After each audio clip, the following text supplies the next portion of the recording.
All right, buckle up, because today we're tackling a topic that's way more interconnected than you might think: urban-rural linkages.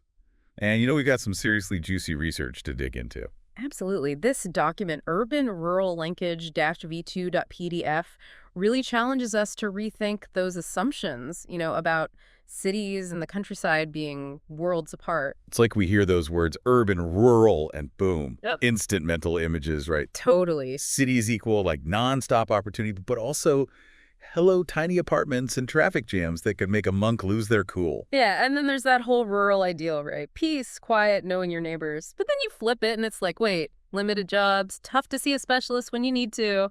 Exactly. We've got this built-in bias to see them as two sides of the same coin, each with its own pluses and minuses. But what this research really slams home is it's not that simple. It's about the linkages, and I'm kind of quoting here, but those flows of resources, people, even knowledge, environmental stuff that ties these seemingly separate worlds together. You got it.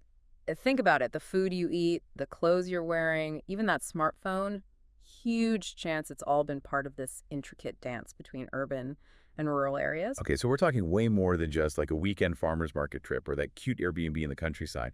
This is a whole system underpinning our lives. But what makes these connections click?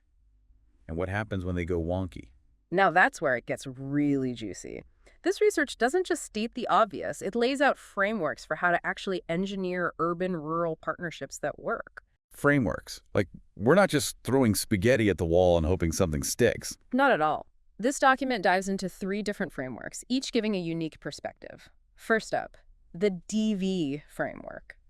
This one hones in on factors that seem almost deceptively simple, like shared problems, feeling like a functional unit. Okay, I'll be honest. At first glance, that sounds a bit like, I don't know, corporate retreat, trust fall vibes. Yeah. Shared problem shirt. Isn't that a given? It might seem obvious, but when communities, both urban and rural, actually pinpoint that common enemy, it breaks down those us versus them walls. Suddenly, it's about solutions together. Okay, so it's not just, oh yeah, we both have that problem. It's the shared purpose, the we're in this together mentality.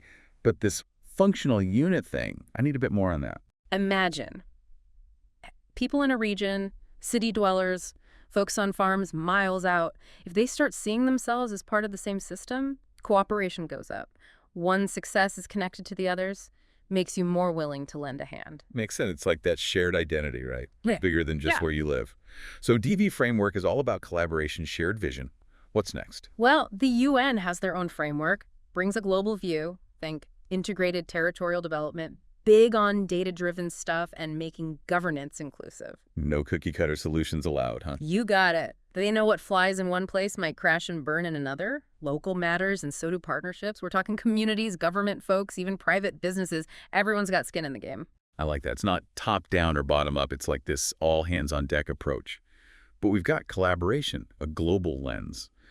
What's framework number 3 bring to the table? This one's super fascinating and gets into the nitty-gritty of sharing resources. It's based on Elinor Ostrom's 8 principles. You might recognize the name. She's a Nobel Prize winner. Whoa, Nobel Prize. Okay, now I'm really listening. But hold on, we're talking about cities and countryside here. What do shared resources have to do with it? Everything. Think about it. Land, water, even knowledge. These aren't confined to just one or the other. Ostrom's principles, they give us a roadmap for managing these resources so everyone benefits sustainably and fairly. Okay, walk me through this. How do her principles actually play out in the real world in this urban-rural dynamic? 2 that really stand out to me, and they might surprise you, are graduated sanctions and bottom-up responsibility. Graduated sanctions. Yeah. Sounds a little intense. Like, are we punishing cities for not, like, composting enough banana peels? Not quite. It's more about having clear consequences when someone's actions mess with the greater good. But those consequences, they're proportional and agreed upon by everyone involved. So say a city's polluting a river that farmers downstream depend on, right? Ostrom's principle says there's a system for that, escalating consequences, designed by both sides to tackle it head on. Ah, so it's about accountability, not just like waving a finger. Makes sense. What about this bottom-up responsibility bit? It's deeper than just saying, hey, everyone do your part.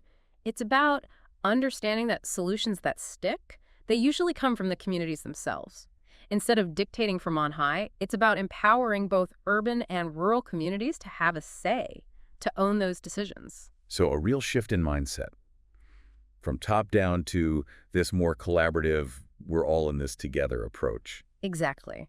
And speaking of all in this together, it's the perfect segue to a real-world example of these principles in action, a case study that shows just how powerful urban-rural linkages can be when done right. Sometimes a name just clicks, and Road to Oris has got that ring to it. Plus, I hear the story behind it is pretty inspiring. Not for sure. Road to Oris means fruits of the city, which is perfect, right? Because it's all about connecting city folks in Romania with that good stuff from the countryside. All right, color me intrigued. Give me the lowdown. How did this whole thing even start? So picture this. It's 2021, small-scale farmers, producers in rural Romania. They're hitting that classic roadblock. How do we get our products to the people who want them in the city? Traditional routes, not always cutting it, and then bam, Road to Oris steps onto the scene. Not your grandma's farmer's market then, huh? Nah, way more innovative. They saw the potential in tech, created this online to offline platform. Their secret weapon, a Facebook group, like their home base. Producers, they post what they've got. Produce, cheese, baked goodies, the works, and people pre-order. Pick a spot in the city that's easy for them. Like a virtual farmer's market, but you can do it all in your PJs. Sign me up. Exactly. And it's blowing up. Over 11,000 people in the Facebook group, producers from over 30 different places, across 3 counties even. Talk about connecting rural folks directly to the urban market. That's wild. They've tapped into something big. But let's get down to brass tacks. Who are these producers? What kind of stuff are we talking about? Don't tell me it's all just like potatoes and onions. Oh, way more variety than that. You got your basics, fruits, veggies, dairy, honey, but then it gets fun. Homemade pasta, artisanal bread, those traditional Romanian pastries, blackcurrant wine, even natural cosmetics, all locally sourced ingredients. They've got it all. Sounds like a feast waiting to happen. But I got to ask, with this many producers getting into Road to Oris, is it like super exclusive? You bet. And here's the kicker. 77% of producers who apply, they get turned away. 77%. Whoa, tougher than getting into some colleges. Got to keep those standards high. Producers have to prove they're using traditional methods, local ingredients, top-notch hygiene, the whole 9 yards. It's about trust, man. Smart move, especially online. Trust is everything. Speaking of, who are the customers here? Am I picturing like tech-savvy millennials obsessed with knowing where their kale comes from? Well, you're in the ballpark. Most Road to Oris customers are women, 35 to 54, comfy with tech, but also they want quality local stuff. Okay, that tracks. But it's not just like one type of person, right? Nope. Good mix in there. Entrepreneurs, retirees, you name it. Road to Oris, they've managed to snag a pretty diverse bunch. It's amazing how food does that, right? Breaks down those walls, brings people together over, well, deliciousness. But I'm curious, what makes people want to be part of this? Producers, customers, is it just a transaction, or is there something more going on? That's what I love about this case study. It's not just the logistics, it's the human element. They've got quotes from producers, customers, and it's powerful stuff. Okay, spill the tea. What are people saying? One producer said, our merchandise is appreciated, and if it's appreciated, it's obviously sold, and if it's sold, obviously we make a profit. If we make a profit, it's evident that there is continuity. It's about livelihoods, traditions, building a future for themselves, their communities. Bingo. And customers. They talk about reconnecting with their food, knowing where it's coming from, who made it, the whole story. One customer even said, I like that I have met new people and exchanged experiences. I enjoy the meetings with my colleagues.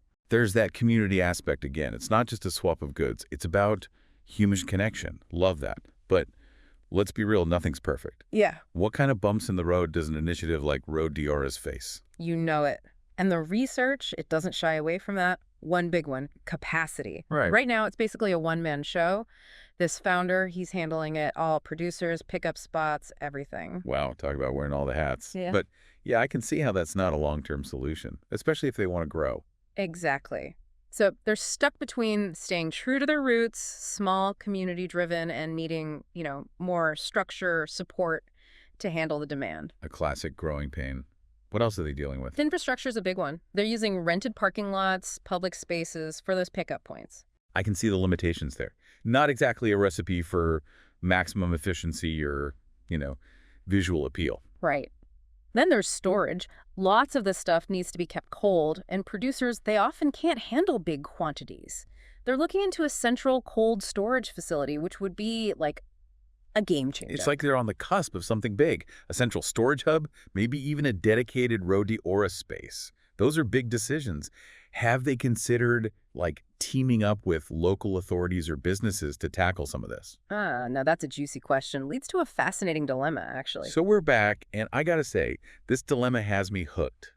Road to Oris, they need to, like, level up, deal with the capacity stuff, the infrastructure, but bringing in outside help, that could mess with that whole grassroots vibe that makes them special, you know? It's a real tightrope walk.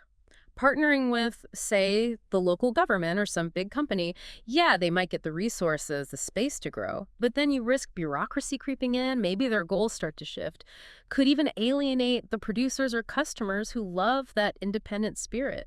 Talk about a rock and a hard place. Yeah. So what's the solution? Can they navigate this without losing their mojo? $1 million question, right. And the research actually points to 4 things that have been key to Road to Ours' success. Like, if they or anyone wanting to copy their model, keep these in mind, they've got a better shot. All right, lay it on me. What's the secret sauce for making these urban-rural connections really sing? Number 1, you got to have that passionate person, a real go-getter, someone who can rally people around a shared vision. This is your driving force. The connector gets everyone, producers, customers, all on board. So we're talking entrepreneurial spirit, logistics wizard, and can probably herd cats while also being a social media guru. Pretty much. It takes a special kind of person to juggle it all, and Road to Oras, they prove that having that dedicated leader, make or break situation. Makes total sense. Yeah. What's ingredient number 2 in this recipe for success? Trust might seem obvious, but it's the foundation.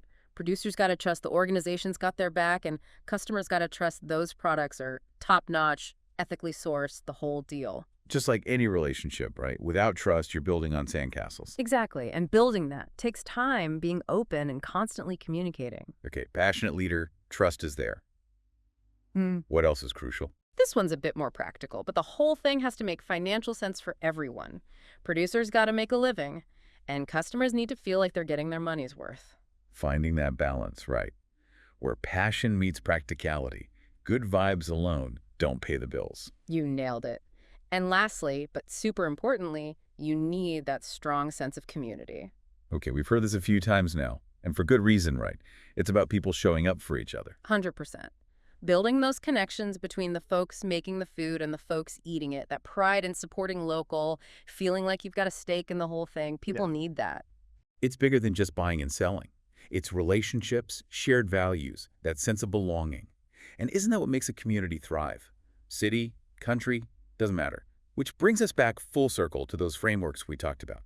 Shared problems, working together, that bottom-up approach. Road de Oris, they're showing us how to take those big ideas and actually make them real. They're living proof that when we strengthen those ties between urban and rural areas, it's not just about smoother logistics or a boost to the local economy. It's about creating communities that are stronger, more sustainable, more connected. And that's something we can all get behind wherever we call home. So as we wrap up this deep dive, I'll leave you with this. What could something like Road to Oris look like in your community? What makes your neck of the woods special? What challenges do you face? And what role can you play in bridging those divides, building those connections to create something truly remarkable?